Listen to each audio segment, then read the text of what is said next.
पहली नजर में तुमने उसे पसंद कर लिया और उसने तुम्हें, और इस लव एट फर्स्ट साइट को तुम मोहब्बत कह रहे हो, तो हो सकता है तुम गलत हो। क्योंकि यार पहली नजर में तो हमें एंटीक चीजें भी पसंद आ जाती है, पर हम उसे घर में रखते हैं दिखावे के लिए। बस क्योंकि देर रात तक तुम दोनों ढेर सारी बातें करते हो और इसे तुम मोहब्बत समझते हो, तो हो सकता है तुम गलत हो। क्योंकि यार अकेलेपन के मारे तो दो अनजान मुसाफिर भी एक दूसरे से बात कर ही लेते हैं। अरे अगर किसी लड़की को देख के वो तुम्हारा हाथ पकड़ लेती है और किसी लड़के को देख के तुम उसका, और इस क्यूट जेलेसी को तुम मोहब्बत कह रहे हो, तो हो सकता है तुम गलत हो। क्योंकि यार परिंदों को पकड़ा जाता है पिंजरों में कैद करने के लिए, उन्हें आजाद करने के लिए नहीं। बस क्योंकि अब तुम दोनों एक दूसरे की बातों को समझ पा रहे हो और इसे तुम मोहब्बत कहते हो, तो हो सकता है तुम गलत हो। क्योंकि याद रखो, दो भूखे भिखारी भी एक दूसरे की भूख समझ सकते हैं पर मिटा नहीं सकते। अरे अगर तुम एनिवर्सरी का सेलिब्रेशन हर महीने कर रहे हो और इसे तुम मोहब्बत कहते हो, तो हो सकता है तुम गलत हो।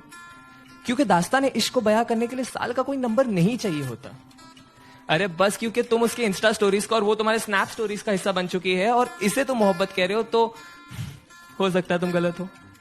क्योंकि यार मोहब्बत को फिल्टरों के साथ सेव नहीं किया जाता, उसे बस उसी लम्हे में जिया जाता है।